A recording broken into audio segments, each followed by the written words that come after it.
많이 나왔습니다. 그런데 이런 시점에서 오르고 있는 종목들은 어떤 것인지 여러분 투자 포인트를 짚어보는 것도 굉장히 중요할 것 같고요. 수급적으로 그런 면이 좀 부각이 되는 하루였습니다. 코스피 시장의 수급 동향부터 정리를 해보도록 할까요? 네, 금일은 외국인과 기관의 수급이 아무래도 좀 극명하게 엇갈린 그런 날이었다라고 생각을 하시면 될 것 같습니다. 오늘로써 외국인은 6거래일 연속 순매도세를 보였고요. 순매도 규모가 상당히 크기 때문에 아직까지는 좀 우려감 감출 수 없을 것 같고요. 반면에 기관 같은 경우에는 3거래일 연속 순매수, 특히 연기금 같은 경우에는 이번 달 들어서 단 2거래일을 제외하고는 순매수를 지속하는 모습, 국내 시장에 대한 강한 믿음 좀 보여주고 있지 않나 판단을 하고 있습니다. 여전히 수급의 키는 좀 외국인이 쥐고 있지 않나 생각을 하고 있는데 최근에 국내 주식형 펀드에서 아무래도 자금이 좀 들어오기보다는 나가는 흐름이기 때문에 기관의 추가적인 매수 여력에 대해서 약간 의문을 갖고 있고요. 결론적으로는 외국인의 수급이 본격적으로 들어오는 시점이 결국은 시장의 반등 시점이 되지 않을까 그렇게 판단을 하고 있습니다. 수급 주체별로 어떤 종목 사고 팔았는지 보도록 하겠습니다.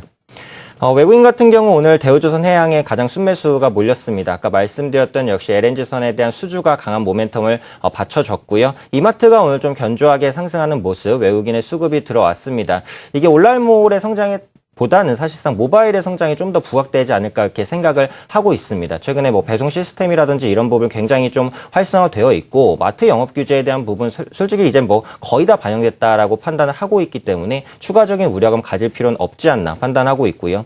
한국전력 같은 경우에도 비교적 조금 견조했습니다. 공공요금 인상에 대한 이슈는 전반적으로 알려져 있다라고 해도 추가적으로 긍정적인 부분이라면 최근에 공기업 건전화로 인해서 채권을 그렇게 많이 발행하고 있지 않은데 안전자산 수요가 쏠리면서 공기업 채권에 대한 수요는 좀 늘어나고 있거든요. 그렇게 되면 자연스럽게 채권에 대한 조달금리가 하락하고 그런 부분들은 재무의 건전성을 더 가속화시키는 요인이 된다. 그런 부분들 한국전력이랑 한국가스공사를 앞으로도 지켜볼 수 있게 만드는 요인이 아닌가 판단을 하고 있고요. 대한항공 같은 경우에는 악재와 호재가 사실 약간은 섞여 있습니다. 최근에 화물 수요가 회복된다라는 점은 긍정적이지만 재무구조에 대한 부담은 여전히 있다라는 부분들. 결국은 이제 여객 수요가 회복되느냐 회복되지 않느냐에 따라서 항공주는 방향을 달리할 것으로 이렇게 판단이 되고 있고요. 한국항공우주도 매수세가 좀 지속이 되고 있습니다. 전투기 수출에 대한 그런 계약들 계속해서 체결했다라는 이슈가 긍정적으로 작용을 했고요. 반면에 순매도 종목 LG디스플레이 급등에 따른 이제 매도세였다라고 보시면 될 것 같고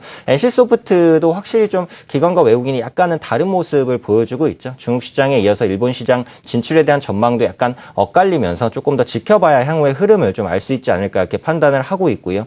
오리온 같은 경우에는 실적 부분이 둔화가 우려가 되죠. 중국의 제과 시장이 사실 상당히 좀 고성장을 보여줬었는데 최근에 중국 리스크에 더해서 성장이 이제는 끝나는 것이 아니냐. 오리온 급락 후 여전히 좀 약세 모습 보여주고 있습니다.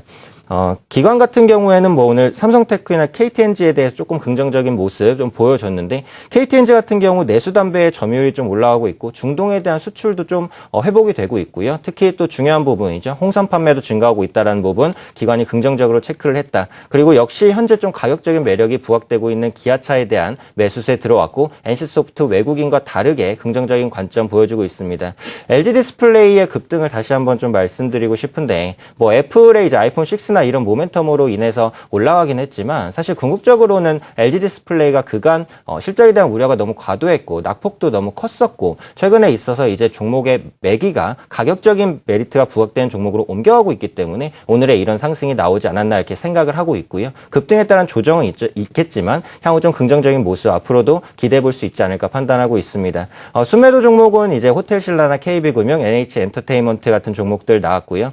농심에 대해서도 라면 가격 인상에 대한 이슈가 여전히 있긴 하지만 그 부분 좀 쉽게 쉽게 좀 실적 개선에 연결되진 않을 것이다 라는 우려감들 나오면서 순매도 종목에 좀 이름을 올린 것으로 나타났습니다. 네. 코스닥 시장의 수급 동향도 확인을 해보도록 하죠. 최근 흐름과는 다르게 외국인과 기관의 동반 매도가 나왔었습니다. 어떤 종목들 주로 사고 팔았습니까? 네, 일단 전체적인 시장에 대한 수급은 지난주에도 말씀을 드렸었던 것 같은데요. 일단 코스닥 쪽으로의 어떤 수급의 변동성이 좀 발생을 하기 지난주에 시작을 했었고 오늘장에서는 동반 매도세가 더욱더 좀 강화되는 그리고 뚜렷하게 그 양상이 나타나는 모습이었습니다. 전반적으로 기관들 쪽에서는 특히 연기금을 제외하고서는 좀 고른 매도세를 보인 상황에서 투신의 매도세가 좀 집중됐다라는 것은 상당히 좀 의미가 있지 않나라는 판단을 내리고 있는데요.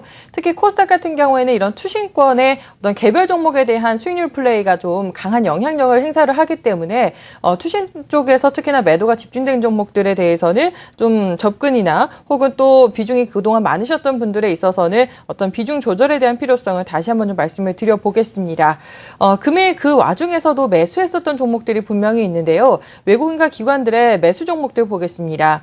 컴투스는 오늘 굉장히 좀 급락하는 모습을 보였습니다만 반대로 게임빌은 소폭 상승하면서 마무리를 지었는데요. 외국인들 쪽으로부터 매수콜을 좀 받는 모습이었었고요.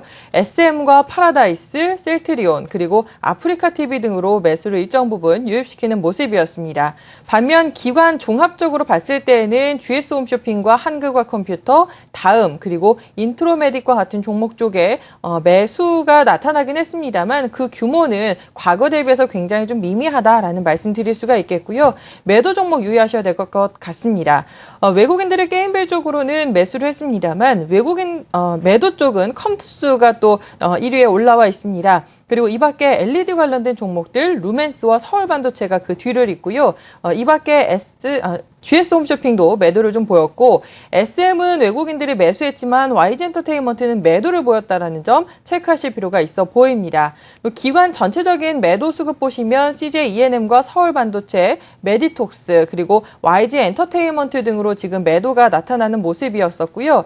투신권의 매도 집중 종목만 간략하게 다시 보면 메디톡스와 SM 그리고 CJ-ENM, YG엔터테인먼트, 인터파크 이런 것들처럼 최근에 좀 강세 흐름을 그리고 시장 대비 굉장히 강한 흐름을 보였었던 헬스케어나 역시 엔터 그리고 컨텐츠 관련된 종목들의 투신의 매도세가 상당 부분 집중된 점 꼭 여러분들께서 확인하실 필요 있어 보입니다. 네, 코스닥의